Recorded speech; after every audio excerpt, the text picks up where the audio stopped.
কিভাবে ন্যায় বিচার হবে? প্রফেসর মোহাম্মদ ইউনূস নিজে প্রতিযোগিতা করে আমাকে খুঁজে এনেছিলেন তার সাথে আয়ারল্যান্ড সফর সঙ্গী হওয়ার জন্য। কেমন করে আদালতের শাসন কার্য শুরু হওয়ার আগেই তারা আমাকে রায় জানাচ্ছে বিদেশ বসে। আমি ধিক্কার জানাই সেই বিচার ব্যবস্থায় যেখানে মিথ্যা বলা হয় আদালতে ডাকে। তিনি আমাকে বিয়ের আংটি পরিয়ে ঘরে তুলতে চেয়েছিল, তাকে আমি রিজেক্ট করেছি। আমার কি নারী হিসেবে সেটার অধিকার নেই? কেন আমাকে দিনের পর দিন হয়রানি করা হচ্ছে? আমার প্রশ্ন জাতির কাছে। তারপরে ডাক্তার ইউনূস আসছে, আমরা জানি যে ভালো কাজ করবে, সব কাজ ভালোই করে যাচ্ছে। যত দেশে ঋণ ছিল সব ঋণ শোধ করছে, খালি বিদ্যুৎ খাতে ঋণ আছে। বিদ্যুৎ খাতের ঋণ দেওয়ার জন্য এই সরকার রাজি, কিন্তু বলছে যে বিদ্যুৎ খাতে এত ঋণ কোথা থেকে আসছিল।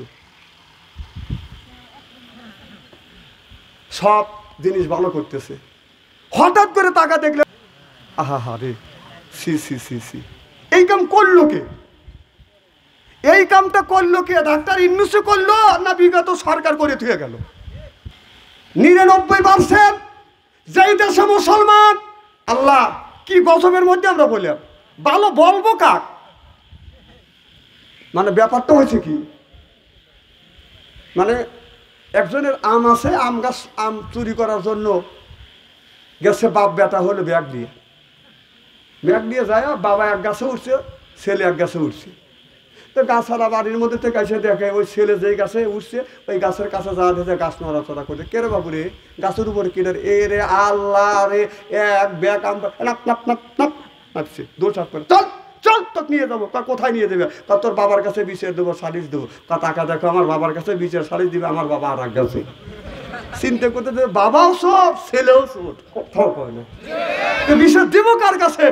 যে লঙ্কা যায় সেই রাবণ হয়। তাহলে তুমি এতগুলি ভালো কাজ করবার পরে কোন জ্ঞানে কোন বিবেকে, তুমি যে মুসলমানের বাচ্চা হয়ে তুমি কোন জ্ঞানে কোন বিবেকে 99% মুসলমান যেই বাংলাদেশে, তাহলে বোঝা গেল পশ্চিমা দেশকে খুশি করবার জন্য ভালো বলবো কাক। 40 বছর আগে তখন তো এইরকম ফ্যানও ছিল না, বিদ্যুৎও ছিল না। মশার অত্যাচারে মা বাবা কি করছে, মা শাড়ির আঁচল দিয়ে, বাবা কাঁধের গামছা দিয়ে বাইরে বাইরে বাতাস দিত আর মশা মাছি তাড়াইতো, আর নাই ধুয়ো দিত। কত কম? তো গরুর দিকে চা লক্ষ্য করে দেখি যে 1.5 ইঞ্চি 1.5 হাত নেজ দিছে, গরু এরকম মশা মাছি তাড়াচ্ছে। আমি মনে মনে চিন্তা করলাম যে আল্লাহ, গরুকে কি হয়েছে, আল্লাহ গরুকে নেজ দিছে মশা মাছি তাড়ানোর জন্য, তাহলে আমাদের আল্লাহ দিল না কেন? আমাদের যদি নেজ দিত গরুর মতো, তাহলে এরকম করে মশা মাছি চড়াইতে। কিন্তু আমি মেধা দিয়ে বায়ান দিয়ে চিন্তা করে দেখলাম, বায়ানের কথা কোরআনের মধ্যে আছে না নাই? আল্লাহ মাহুল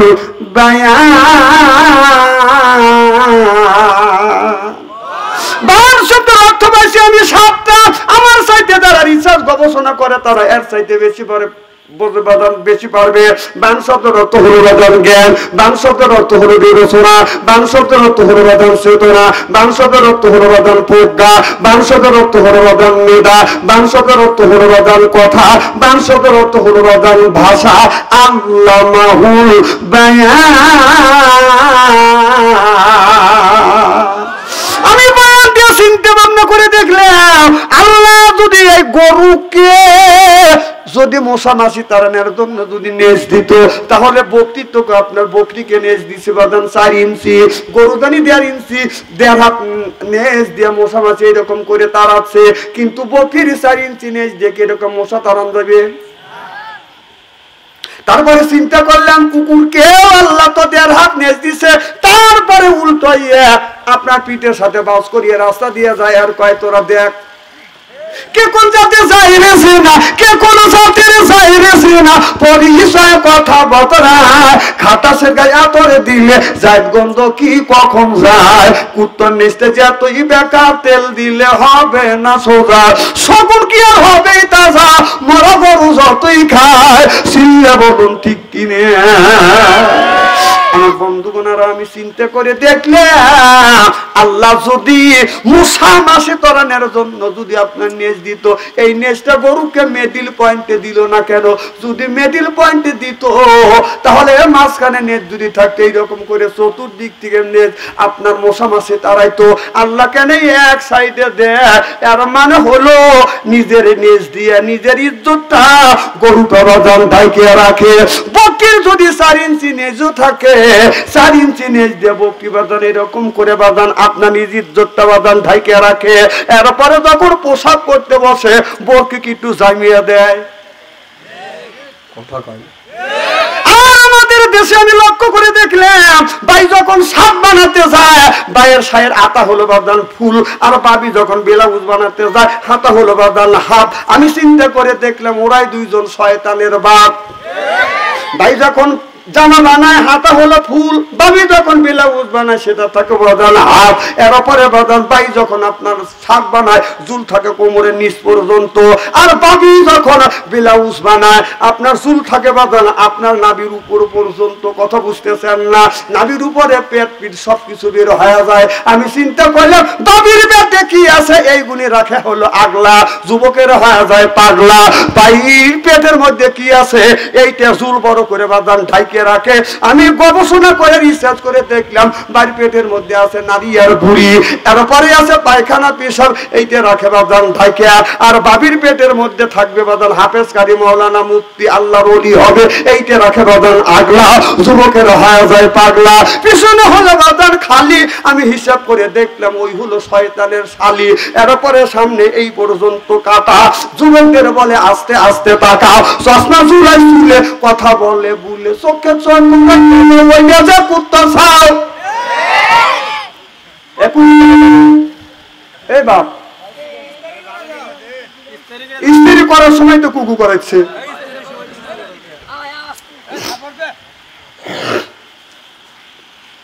খুব কি খারাপ লাগতেছে নাকি? আরে বাস্তব ভিত্তিক লগত কিছু ওয়াজ শুনে যান, বাকি ওয়াজ বাচ্চু আনসারি করে না। আরে জাকারিয়া আলাইহিস সালামকে দাওয়াত করছে, জাকারিয়া ওই গাছের মধ্যে ঢুকছে। এই ওয়াজ আমি জানি, এই ওয়াজ করে মানুষকে আল্লাহ রাস্তা যাবে না, এটা অন্যায়, এটা করা যাবে না, এটা না, এটা করতেই হবে। ন্যায়ের পক্ষে কথা বলতে গেলে জেল খাটা দরকার হলে জেল খাটবো, জরিমানা দেওয়ার দরকার হলে জরিমানা দেবো, প্রয়োজন হলে ফাঁসির মঞ্চ আঁকবো। বাতিলের সাথে আপোষ নাই। চিল্লা করে ঠিক কিনা?